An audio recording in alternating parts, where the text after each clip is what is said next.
최근 몇 년 사이에 서비스업 종사자들이 고객을 평가하는 듯한 분위기를 종종 목격하게 됐습니다.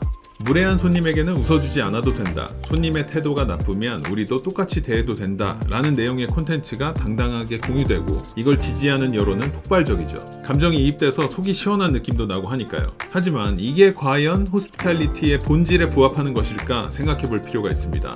본질적인 질문을 드려볼게요. 여러분이 맡은 역할과 책임은 무엇인가요? 어떤 직무든 맡은 역할에는 일정한 규범과 책임이 따릅니다. 역할과 책임은 상대방의 태도에 따라 달라지지 않죠. 바리스타와 같은 서비스업 역시 마찬가지입니다. 고객을 응대해야 하고 그들의 경험을 설계하고 전달하는 일은 그 자체로 전문성을 요구합니다. 그렇기 때문에 고객이 어떤 태도를 보이든 가능한 일관된 품질과 태도를 유지하는 것 자체가 서비스업 종사자의 핵심 역량이며 직업 윤리라고 생각합니다. 이건 이상론이 아닙니다. 한 가지 예를 들어볼게요. 세계적인 호텔 브랜드 중 리츠칼튼이라고 있죠. 호텔은 호스피탈리티 산업의 정수라고 볼 수 있는데 리츠칼튼에서는 이렇게 교육한다고 합니다. 우리는 손님이 아닌 사람을 존중하는 방법을 배운다. 이 말은 곧 손님의 태도와 관계없이 일정 수준 이상의 존엄한 대우를 해야 한다는 뜻이고 서비스 교육 자체가 자긍심과 전문성을 함양하는 과정임을 의미합니다. 호스피탈리티란 손님이 나를 어떻게 대하느냐에 따라서 왔다 갔다 하는 감정적 반응이 아니라 일관된 품격으로 제공되는 프로의 영역이니까요. 문제는 한국 사회가 이러한 직업 윤리보다 감정적 교환을 더 중시하는 방향으로 흘러가고 있다는 점입니다. 언젠가부터 서비스업은 감정 노동으로 규정됐고요. 감정을 다치지 않기 위해서 고객을 평가하려는 경향이 자리 잡은 것 같습니다. SNS에는 무례한 고객을 조롱하거나 일명 참교육한다는 내용의 콘텐츠가 올라오고 거기에는 조롱에 동조하거나 통쾌함을 느낀다는 댓글들이 수없이 달리죠. 하지만 이처럼 서비스 제공자들이 감정에 휘둘려서 서비스 품질의 근간을 흔드는 심리는 결국 전체 산업의 품격을 떨어뜨릴 수밖에 없다고 생각합니다.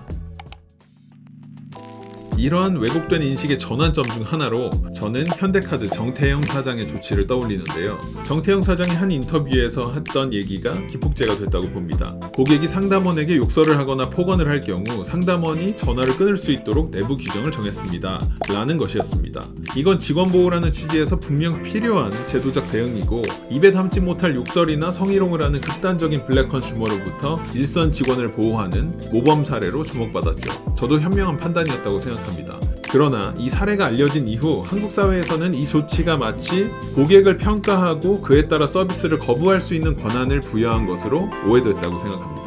그리고 오히려 서비스 제공자의 감정적 반응이 마치 정당화되는 듯한 분위기를 만드는데 일조했다고 보고요. 제도의 취지는 좋았으나 그것을 받아들이는 사회적 해석이 방향을 잘못 잡은 사례라고 생각됩니다. 이건 단순히 서비스업 종사자의 태도 문제를 넘어서 우리 사회가 존중이라는 가치를 어떻게 오용하고 있는가를 보여주는 단면이기도 합니다. 서비스업에서 존중은 거래가 아니죠. 내가 먼저 상대방에게 예의 바르게 대했을 때만 돌려받을 수 있는 보상이 아니라 역할과 책임에 기반해서 보편적 소비자들에게 균형 있게 제공되어야 될 가치입니다. 다시 말해서 서비스 제공자가 고객의 존중을 먼저 요구하는 태도는 본말이 전도된 것이라고 봐야 됩니다. 그렇다고 고객이 무례해도 참아야 된다는 말은 아닙니다. 감정 노동으로 인한 스트레스를 방치해서도 안 되죠. 적절히 해소돼야 됩니다. 그러나 그 해결책이 고객을 판단하는 태도에 있어서는 안 된다는 거죠. 오히려 서비스업 종사자가 자기 직무에 대한 자존감과 전문성을 갖고 프로페셔널리즘을 발휘할 수 있도록 이를 뒷받침할 수 있는 조직 문화와 제도가 마련되는 것이 더 적합한 해결책이 아닌가 생각됩니다. 예를 들면 서비스 품질을 업무 역량평가 항목에 넣어서 적절한 보상을 하는 거죠. 결국 문제는 서비스업 종사자에 대한 존중이 선행 조건이 아니라 구조적 문제임에도 불구하고 그 존중의 여부가 서비스의 품질을 결정짓는 감정적 트리거로 왜곡되고 있다는 점입니다.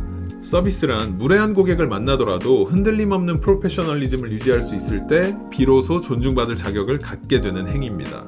이건 을의 미덕이 아니라 서비스업의 직업적 자존감에서 비롯돼야 될 책임있는 태도죠. 그래도 무례한 고객한테는 무례로 맞서야 된다고요? 서로 무례함을 주고받는 그 장면을 지켜보는 다른 소비자에게 이 모습이 좋은 서비스인지 생각해보시면 답을 얻으실 수 있을 겁니다. 타인의 태도에 흔들리지 않고 표현되는 일관된 품격을 갖는 것이 결국 직업인으로서 자존감을 높이고 동시에 고객을 존중하는 길이 아닐까요? 소비자를 대면하는 우리 모두가 생각해볼 문제입니다. 오늘도 영상 끝까지 시청해주셔서 감사합니다.